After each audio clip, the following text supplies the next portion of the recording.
Good morning students, मैं P S Kushwaha, आपका teacher lecturer mechanical engineering department Hewett polytechnic Lucknow. आप सभी का फिर से एक बार स्वागत करता हूं। हम लोग पढ़ रहे हैं कॉम्प्लेक्स स्ट्रेस और आज हम लोग पढ़ेंगे कॉम्प्लेक्स स्ट्रेस का लेक्चर नंबर 4। आज हम लोग जो चीज पढ़ने वाले हैं उसका आउटकम है number 1, principal plane, principal stress and normal stress, shear stress of a general stress system। तो आज का बच्चों आउटकम रहेगा प्रिंसिपल प्लेन, प्रिंसिपल स्ट्रेस और नॉर्मल स्ट्रेस और शियर स्ट्रेस, एक जनरल स्ट्रेस सिस्टम का हम लोग निकालेंगे। प्रिंसिपल प्लेन को मुख्य समतल कहते हैं, प्रिंसिपल स्ट्रेस को मुख्य प्रतिबल कहते हैं और ये आप जानते ही हैं, ये लंब प्रतिबल है और ये कर्तन प्रतिबल है। सो आज का हमारा जो टॉपिक रहेगा that will be based on the principal plane, the concept of the principal plane, what is the principal stress, what is the concept of the principal stress, और एक हम लोग जनरल केस लेंगे। इस जनरल केस में दो direct stress होंगे Fx और Fy और एक शियर स्ट्रेस होगा। सो देयर विल बी, जो आपके सिलेबस में आपको पढ़ना है, जो जनरल केस आएगा कॉम्प्लेक्स स्ट्रेस के लिए, उसमें दो डायरेक्ट स्ट्रेसेस होंगे Fx और Fy और एक शियर स्ट्रेस होगा Qxy। और बाकी आप जानते हैं कि किसी एक सरफेस पर अगर Qxy मान लीजिए यहां पे लगता है, इस जगह पर Qxy लगता है, तो इस जगह पर उसको अपोज करने वाला कॉम्प्लीमेंट्री शियर स्ट्रेस तो पैदा हो ही जाएगा। सो ये हमारा आज का आउटकम रहेगा। तो सबसे पहले हम लोग समझते हैं कि प्रिंसिपल प्लेन और प्रिंसिपल स्ट्रेस का कॉन्सेप्ट क्या है। ये कॉन्सेप्ट अक्सर बच्चों को परेशान करता है क्योंकि ये हमारे इमेजिनेशन में नहीं आ पाता कि प्रिंसिपल प्लेन क्या है, प्रिंसिपल स्ट्रेस क्या है। तो एक हम बहुत सरल सी परिभाषा को लेते हैं और इसको समझने की कोशिश करते हैं कि what is the principal plane and what is the principal stress. देखो होता क्या है कि मान लीजिए कोई कंपोनेंट है, कोई इंजन का पार्ट है, कोई व्हीकल का पार्ट है, कोई मशीन का एक पार्ट है, उसमें बहुत सारे फोर्सेस लगते हैं। तो किसी कंपोनेंट में जब बहुत सारे फोर्सेस लग रहे हो तो हमें ये ज्ञात करना मुश्किल हो जाता है कि इन फोर्सेस की दिशाएं क्या हैं। तो उस कंपोनेंट के अंदर किसी भी पॉइंट पर, उस कंपोनेंट पे लग रहे जितने बहुत सारे फोर्सेस लग रहे हैं, तो उसके भीतर किसी भी पॉइंट पर समस्त फोर्सेस को, समस्त प्रतिबलों को हम तीन दिशाओं में रिजॉल्व कर सकते हैं। सो वी कैन रिजॉल्व किसी बॉडी के अंदर किसी बिंदु पर, किसी बॉडी बहुत सारे फोर्सेस काम कर रहे हैं, तो उस बॉडी के अंदर एक ऐसा बिंदु होगा, किसी भी बिंदु पर समस्त प्रतिबलों को तीन भाग में रिजॉल्व कर सकते हैं।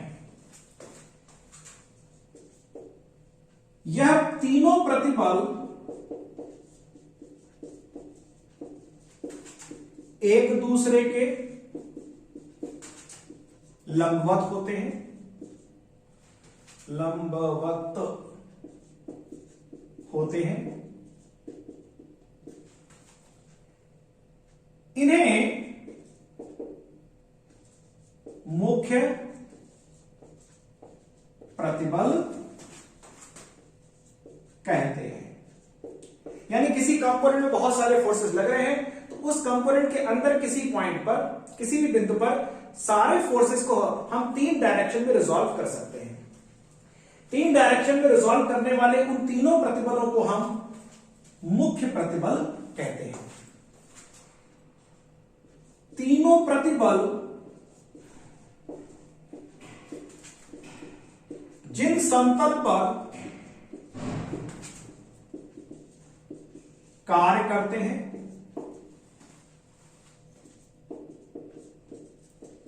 उन्हें मुख्य समतल कहते हैं। तो देखिए यहां पे तीन बातें आ गई, दो बातें आ गई। पहली कि किसी बॉडी पर अगर बहुत सारे फोर्सेस काम कर रहे हैं, मान लीजिए डस्टर है, इस पे बहुत सारी डायरेक्शन में फोर्सेस काम कर रहे हैं, तो इसके अंदर किसी भी पॉइंट पर जितने फोर्सेस काम कर रहे हैं उनके कारण जो स्ट्रेसेस हैं उन स्ट्रेसेस को हम तीन पार्ट में, तीन डायरेक्शन में डिवाइड कर सकते हैं।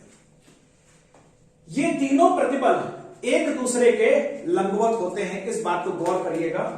ये तीनों प्रतिबल एक दूसरे के लंबवत होते हैं, एक दूसरे के परपेंडिकुलर होते हैं। ये तीनों प्रतिबल जिन समतल पर कार्य करते हैं उन्हें मुख्य समतल कहते हैं। दैट मीन्स वो तीनों प्रतिबल जिन समतलों पर काम करते हैं, मान लीजिए एक समतल ये है, इस पर एक प्रतिबल काम कर रहा है F1, तो ये तो हो गया मुख्य प्रतिबल और ये समतल हो गया मुख्य समतल। So this will become the principal plane, इसको हम कहेंगे प्रिंसिपल प्लेन, और ये हो जाएगा प्रिंसिपल स्ट्रेस। दैट मीन्स ये तीन प्रतिबल, तीन हो गए, एक दूसरे के लंबवत होंगे। ये तीनों प्रतिबल जिन समतल पर काम करेंगे उन्हें प्रिंसिपल प्लेन कहेंगे। चूंकि ये तीन प्रतिबल F1, F2, F3 एक दूसरे के लंबवत हैं, अतः इनके जो तीनों समतल हैं यह भी एक दूसरे के लंबवत होंगे। राइट, दैट मीन्स जो प्रिंसिपल प्लेन होंगे ये तीन, जो प्रिंसिपल स्ट्रेस होंगे ये भी तीन, ये तीनों आपस में परपेंडिकुलर होंगे, ये तीनों आपस में परपेंडिकुलर होंगे। इसलिए प्रिंसिपल प्लेन तीन आपस में एक दूसरे के परपेंडिकुलर, प्रिंसिपल स्ट्रेस तीन आपस में एक दूसरे के परपेंडिकुलर। अब इन तीन प्रिंसिपल स्ट्रेस में एक स्ट्रेस का मान अधिकतम होता है और एक स्ट्रेस का मान न्यूनतम होता है, बाकी एक स्ट्रेस का मान इन दोनों के बीच में आ जाएगा। तो मान लीजिए एक स्ट्रेस का मान F1 है और इसकी वैल्यू अधिकतम है, मैक्सिमम, तो इसको बोलेंगे मेजर प्रिंसिपल स्ट्रेस, यानी इसको हिंदी में बोलेंगे अधिकतम मुख्य प्रतिबल। और जिस स्ट्रेस का मान सबसे कम होगा, मिनिमम, उसको कहेंगे हम माइनर प्रिंसिपल स्ट्रेस। और यह तीनों, तो ये वाला F1 जिस तल पर कार्य कर रहा होगा, जिस तल पर यह कार्य कर रहा है, मान लीजिए तल है, तो इसको हम कहेंगे मेजर प्रिंसिपल प्लेन। और ये वाला स्ट्रेस माइनर वाला जिस तल पर कार्य कर रहा होगा उसको हम कहेंगे माइनर प्रिंसिपल प्लेन। तो ये बात हम लोग ने समझ ली कि किसी भी कंपोनेंट में बहुत सारे फोर्सेस काम कर रहे हैं, तो उसके कंपोनेंट के अंदर किसी पॉइंट पर हम सारे फोर्सेस के कारण स्ट्रेसेस डेवलप होंगे, उन स्ट्रेस को हम तीन पार्ट में डिवाइड कर सकते हैं। वो तीनों स्ट्रेसेस सदैव एक दूसरे के लंबवत होंगे, उन स्ट्रेस को हम मुख्य प्रतिबल या प्रिंसिपल स्ट्रेस कहते हैं। वो तीनों स्ट्रेस जिन समतलों पर कार्य करते हैं उन समतल को हम प्रिंसिपल प्लेन कहते हैं। इन तीनों में से एक का मान सबसे ज्यादा होगा, उसको हम कहेंगे मेजर प्रिंसिपल स्ट्रेस या अधिकतम मुख्य प्रतिबल। और किसी एक का मान सबसे कम होगा, उसको हम कहेंगे माइनर प्रिंसिपल स्ट्रेस या न्यूनतम मुख्य प्रतिबल। और ये जिस तल पर कार्य करेगा वो हो जाएगा मेजर प्रिंसिपल प्लेन, और सबसे छोटा वाला जिस तल पर काम करेगा वो हो जाएगा minor principal plane. So this is the basic concept. और बच्चों ये आपको याद करने की आवश्यकता नहीं है, आप सिंपल सी बात करिए कि ये 3 होंगे, 3 ये होंगे, ये 3 एक दूसरे के परपेंडिकुलर होंगे, ये 3 एक दूसरे के परपेंडिकुलर होंगे, ये 3 जिन तलों पर काम करेंगे उनको हम प्रिंसिपल प्लेन कहेंगे। सो आई थिंक यहां पर आपको बात समझ में आ गई होगी। और अब हम चलेंगे, एक जनरल केस लेंगे स्ट्रेस का, जिसमें 2 डायरेक्ट स्ट्रेस होंगे, एक शियर स्ट्रेस होगा, और फिर हम उस पर नॉर्मल स्ट्रेस और शियर स्ट्रेस निकालेंगे। ओके, अब हम लोग यहां पर एक जनरल केस लेंगे, general stress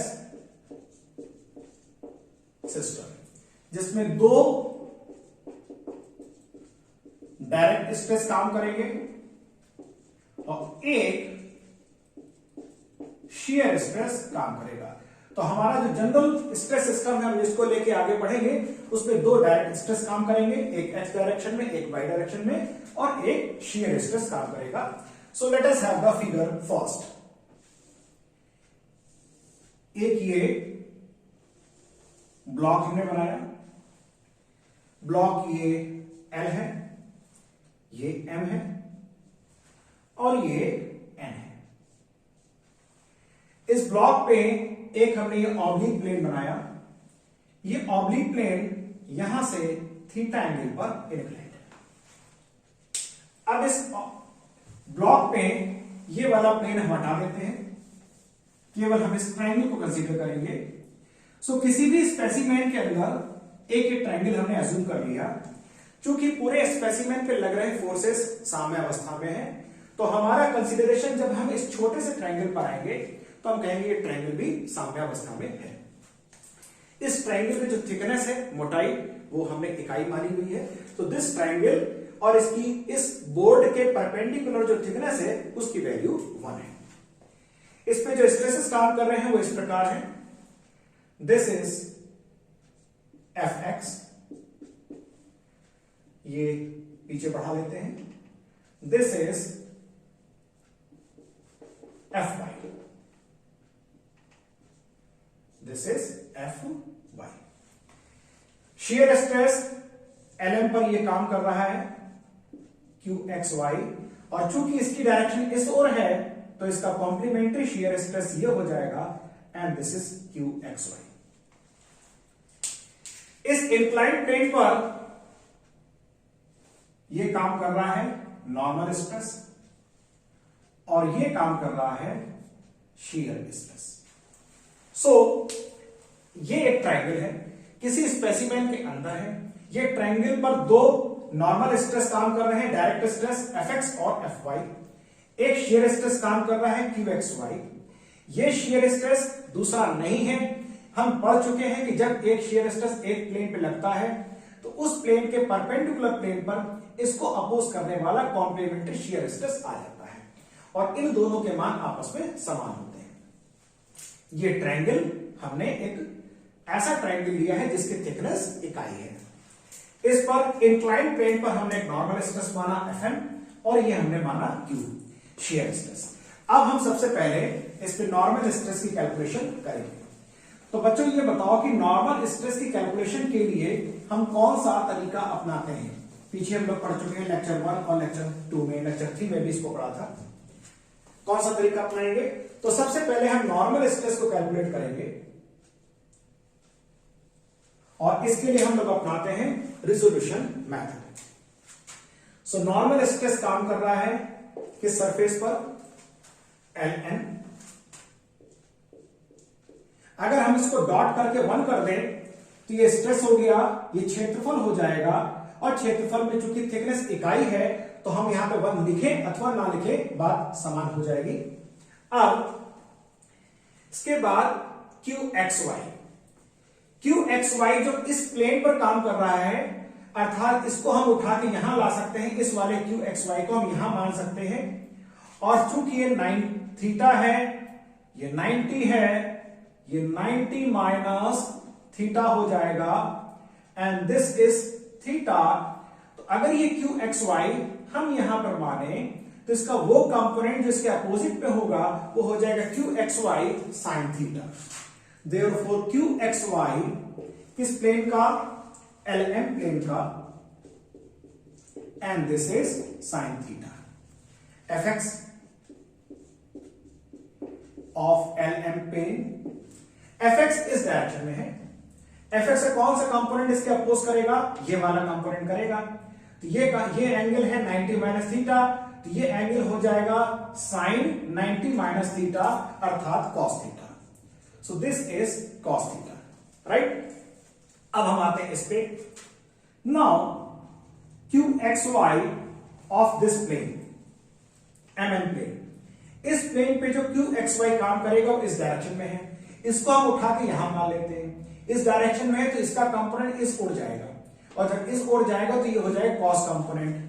so this Q X Y M N plane पे काम कर रहा है, and this value will be sine 90 minus theta, that is cos theta. और अब बचा F Y, this F Y इस प्लेन पे काम कर रहा है, ऐसे जाएगा, ये 90 डिग्री है, इसका ये कंपोनेंट इधर जाएगा which mean sine component. So M N and sine theta, right. यहां से एफ एन निकालते हैं, Q X Y L M upon L N sine theta, F X L M upon L N cos theta, qxy mn upon ln cos theta, fy mn upon ln and sin theta, fn is equal to qxy lm upon ln, L M upon L N, ये theta है, ये 90 degree है, ये आधार हो गया, आधार बटे कर्ण cos theta. So this is cos theta, ये sine theta, okay, cos theta and sine theta. F X L M upon L N, L M upon L N cos theta, तो कॉस थीटा, ये cos theta, ये क्या बन जाएगा, cos square theta, Q X Y M N upon L N, M N upon L N, ये theta, theta के सामने वाला परपेंडिकुलर, लंब बटे कर्ण साइन थीटा, ये हो गया sine theta dot cos theta plus F Y M N upon L N, sine theta, एक साइन थीटा पहले से है, साइन स्क्वायर थीटा।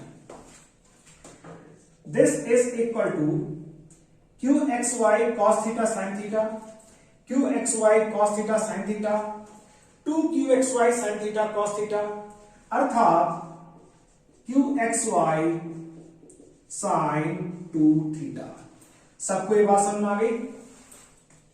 दो हो गए तो 2 sine theta cos theta, sine 2 theta का फार्मूला लग गया। अब यहां पर आते हैं, F X cos square theta plus F Y sine square theta. ये जो एक्सप्रेशन यहां पर आया, F X cos square theta and this is sine square theta, इस पार्ट को, ये जो पार्ट है, इस पार्ट को हम डायरेक्ट चेंज करके लिखने वाले हैं। क्या लिखेंगे और कैसे लिखेंगे, या हमने ऐसे क्यों लिखा, इसके लिए ये पार्ट का जो स्वरूप आप यहां पर देखेंगे, वो चीज यहां पर आपको लेक्चर नंबर 3 आप इसका देख लेंगे। तो लेक्चर नंबर 3 में जब मैंने फार्मूला डिराइव किया था, उस डेरिवेशन के समय आपको बताया था कि इस डेरिवेशन में ये पार्ट जो है आगे इस्तेमाल होगा। सो इस पार्ट का हम जो स्वरूप अभी यहां पे लिखने वाले हैं वो कैसे आया, इसके लिए आप लेक्चर नंबर 3 में अगर आप जाएंगे, you will find it very easily कि वो चीज कैसे यहां पर आ गई। So this is F N is equal to Q X Y sine 2 theta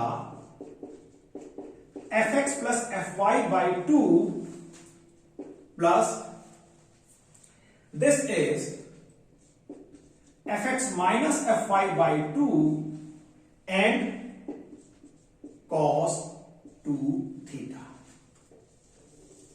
ये फार्मूला हो गया इस इंक्लाइंड प्लेन पर लग रहे शियर स्ट्रेस का, सॉरी नॉर्मल स्ट्रेस का। इस फार्मूले को देखकर अब हमें ये पता लग गया। हाँ बच्चों, आपको दोबारा बता दें, ये जो रेड वाला पार्ट है जिसको अंडरलाइन कर रखा है, उसकी जगह पर ये वाला पार्ट यहां पे लिखा गया है, यहां से लेकर इस जगह से लेकर इस जगह तक। कैसे आया, इसके लिए आप लेक्चर नंबर 3 में जाएंगे तो वहां पर आपको इसका कन्वर्जन आसानी से देखने को मिल जाएगा। नौ, इस फार्मूले को ध्यान से देखते हैं। अब हमें यह पता लगा कि किसी कॉम्प्लेक्स स्ट्रेस के सिस्टम में किसी जगह पर दो डायरेक्ट स्ट्रेस, एक शियर स्ट्रेस लग रहा है, तो किसी इंक्लाइंड प्लेन पर जो वर्टिकल से थीटा एंगल पर झुका हुआ है, जो नॉर्मल स्ट्रेस की वैल्यू है, वो नॉर्मल स्ट्रेस की value Q X Y sine 2 theta plus F X plus F Y upon 2 plus F X minus F Y upon 2 cos 2 theta से दी जाती है। इससे पता लगा कि इसकी value normal stress is a function of theta. पहली बात, नॉर्मल स्ट्रेस की वैल्यू अलग अलग पोजीशन पर अलग अलग वैल्यूज इसकी होगी, it is a function of theta. दूसरी बात, F N will have different values at different theta। तो चूंकि fn का मान थीटा का फलन है, थीटा पर निर्भर करता है, इसलिए fn का मान अलग अलग थीटा पर अलग अलग होगा। सो हमने fn का वैल्यू यहां पर निकाल ली। कहीं पर हम लोग fn की वैल्यू एक जगह रख लेते हैं। So Fn is equal to Qxy sin 2 theta plus Fx plus Fy by 2 plus Fx minus Fy by 2 and cos 2 theta। ये हम लोग एक जगह रख लेते हैं, अभी आगे इसकी जरूरत पड़ेगी। अब Fn हमने निकाल लिया, अब किसकी बारी? Let us find the shear stress on this inclined plane by applying method of resolution। So अब हम shear stress निकालेंगे। Let us find this shear stress, इसको पहले एरिया से मल्टीप्लाई करते हैं। इसका Q काम कर रहा है Ln पर, सो दिस इज Ln, बाकी यूनिटी है, इकाई है, इसके देख रहे हैं, इसको हम 1 नहीं लिख रहे हैं। अब ये इस डायरेक्शन में काम कर रहा है। इसके अपोजिट में क्या होगा? इसके अपोजिट में होगा Fx, इसके अपोजिट में होगा Qxy। सो Fx और Qxy जो इसके अपोजिट में आएंगे, तो पहले इसको पकड़ लेते हैं, ये वाला Qxy। इस Qxy को हम यहां पे ट्रांसफर कर सकते हैं, ये इस डायरेक्शन में जाएगा, cos 90 minus theta which will be sin theta। so Qxy किस प्लेन का? mn प्लेन का, mn। इसको अगर हमने यहां ट्रांसफर किया, ये इस तरफ गया, cos 90 minus theta, this is sin theta। fx पकड़ा, fx जो कि इस डायरेक्शन में ऑलरेडी है, fx किस प्लेन पर? ln प्लेन पर, इस डायरेक्शन में जाएगा, cos 90 minus theta that is sin theta। अब आ जाते हैं, हमारा इसका काम हो गया, इसका काम हो गया, Qxy पर आते हैं। ये Qxy नीचे की तरफ जा रहा है, इसको ट्रांसफर करते हैं यहां पर, नीचे की ओर जा रहा है, अर्थात ये वाला Qxy और ये Fy दोनों ही डाउनवर्ड डायरेक्शन में काम कर रहे हैं। चूंकि ये दोनों डाउनवर्ड डायरेक्शन में काम कर रहे हैं, तो तो इन दोनों के जो कंपोनेंट इस डायरेक्शन में जाएंगे, इस प्लेन के पैरेलल में, तो इन दोनों की डायरेक्शन Q की डायरेक्शन में हो जाएगी, लिहाजा ये दोनों यहां पर माइनस किए जाएंगे। देयरफॉर QXY, ये वाला QXY यहां आ गया, किस प्लेन पे काम कर रहा है? LM पे काम कर रहा है। इधर जब आ गया तो इसका कंपोनेंट इधर चला जाएगा, and this is cos theta minus FY। FY किस पे काम कर रहा है? MN पे काम कर रहा है, MN। इसका कंपोनेंट भी छोड़ जाएगा, this is cos theta, right.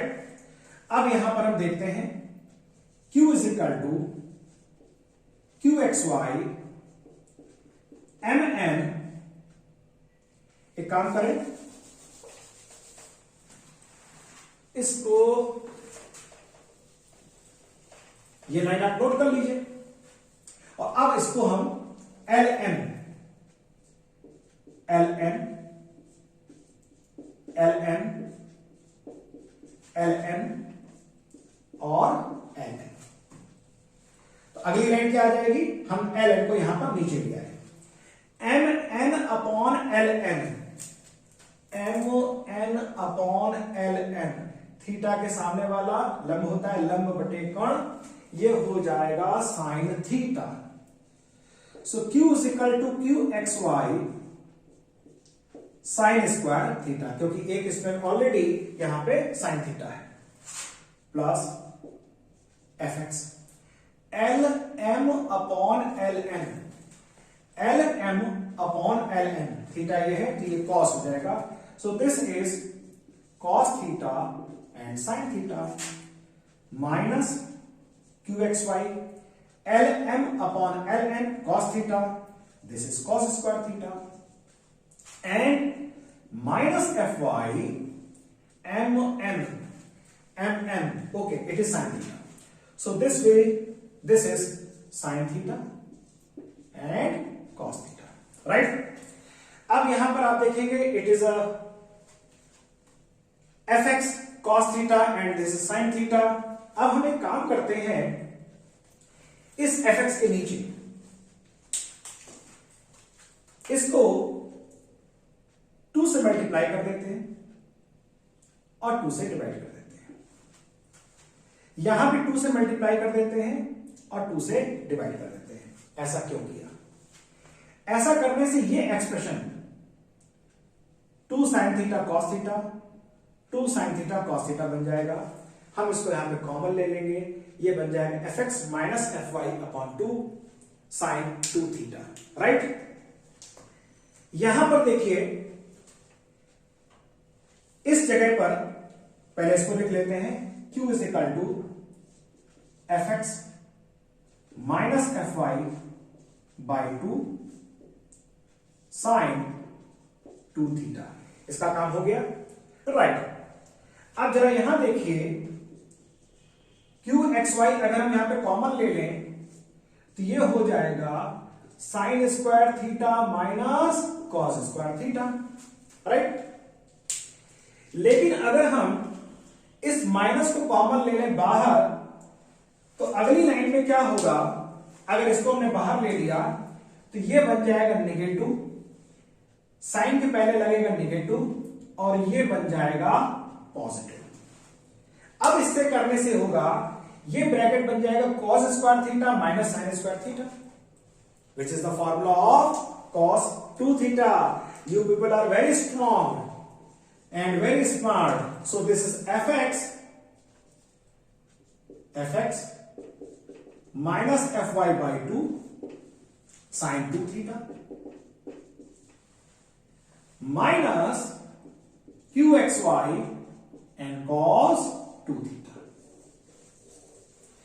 So this is the expression of shear stress acting on this plane. और फिर से वो बात आप देख सकते हैं कि ये shear stress फिर से थीटा का फलन है। इस shear stress का मान अलग अलग थीटा पर अलग अलग होगा। और हमने इसको क्यों यहां पर निकाला? बिकॉज आप जब डिजाइन की बात करते हैं तो डिजाइन के समय हम लोग हमेशा मैक्सिमम नॉर्मल स्ट्रेस और मैक्सिमम शियर स्ट्रेस की बात करते हैं कि अगर हमने किसी कंपोनेंट पर कितना नॉर्मल स्ट्रेस लगाया तो वो नॉर्मल स्ट्रेस कितना शियर स्ट्रेस पैदा करेगा, ये हम लोग जानने की कोशिश करते हैं। इसीलिए बार बार जब हम कंपोनेंट्स की बात करते हैं तो हम हमेशा डिजाइन करते समय दोनों स्ट्रेस का कैलकुलेशन करते हैं, नॉर्मल स्ट्रेस एक सर्टेन थीटा पर और उसी थीटा पर शियर स्ट्रेस कितना आ रहा है, because we always wanted to know what is the value of the normal stress and what is the value of the shear stress at a particular theta. While designing हम पीछे इस बात को देख चुके हैं कि डक्टाइल मटेरियल के केस में आपको बता दें कि अगर टेंसाइल स्ट्रेस सपोज करिए 120 न्यूटन पर मिलीमीटर स्क्वायर है, तो अगर ये टेंसाइल स्ट्रेस है तो इस मटेरियल का जो शियर स्ट्रेस होगा उसकी वैल्यू हो जाएगी दिस इज 60 न्यूटन पर मिलीमीटर स्क्वायर। तो शियर स्ट्रेस और दिस टेंसाइल स्ट्रेस, तो नॉर्मली आपको पीछे मैंने प्रूफ करके बताया था कि शियर स्ट्रेस की वैल्यू नॉर्मली टेंसाइल स्ट्रेस की आधी हो जाती है, और अगर ductile material is good ductile material तो उसका टेंसाइल में वैल्यू कंप्रेसिव वैल्यू सेम हो जाती है। सो शियर स्ट्रेस और टेंसाइल स्ट्रेस ये दोनों को ही हमेशा गणना में सम्मिलित किया जाता है। सो आई थिंक यहां पर आपको एक ऐसा स्पेसिमेन जिस पर दो डायरेक्ट स्ट्रेस एक शियर स्ट्रेस काम कर रहा हो और उस पर लगने वाला नॉर्मल स्ट्रेस ये रहा Q X Y sine 2 theta plus F X plus F Y upon 2 plus F X minus F Y upon 2 cos 2 theta, और उस पर लग रहा किसी इंक्लाइंड प्लेट पर shear stress F X minus F Y upon 2 sine 2 theta minus Q X Y cos 2 theta. यहां पर आपको एक बात जाननी जरूरी है कि साहब आपने थीटा तो मेजरमेंट कर लिया, आपने तो सर यहां पर एक शियर स्ट्रेस लगाया है, ये दूसरा कहां से आ गया? एफ एक्स एफ वाई तो बात ठीक है, एक और दो हो गए डायरेक्ट स्ट्रेस। शियर स्ट्रेस एक लगाया है, ये दूसरा कहां से आ गया?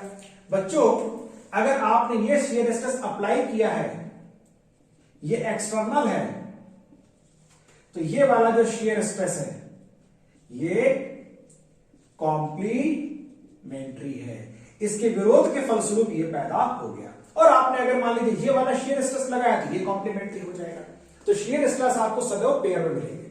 दूसरी बात एफ एक्स और एफ वाई ये दोनों ही डायरेक्शंस आप देख सकते हैं टेंसाइल के हैं, ये दोनों ही डायरेक्शंस तनाव के हैं, टेंसाइल के। यदि इनमें से मान लीजिए हमने एफ एक्स को संपीड़न का कर दिया कंप्रेसिव, एफ वाई को भी संपीड़न का कर दिया कंप्रेसिव, तो स्थिति क्या बनेगी? कोई परिवर्तन नहीं आएगा, आप इसी फार्मूले का यूज करेंगे, आप क्यू के लिए एफ एल के लिए यही फार्मूला यूज करेंगे। केवल आपको यह करना है कि एफ एक्स और एफ वाई के मान, चूंकि इस डेरिवेशन में तनाव के माने गए थे, इसलिए यहां पर फार्मूले में जब आप एफ एक्स और एफ वाई के मान संपीड़न की स्थिति में रखेंगे तो वो दोनों निगेटिव रखेंगे।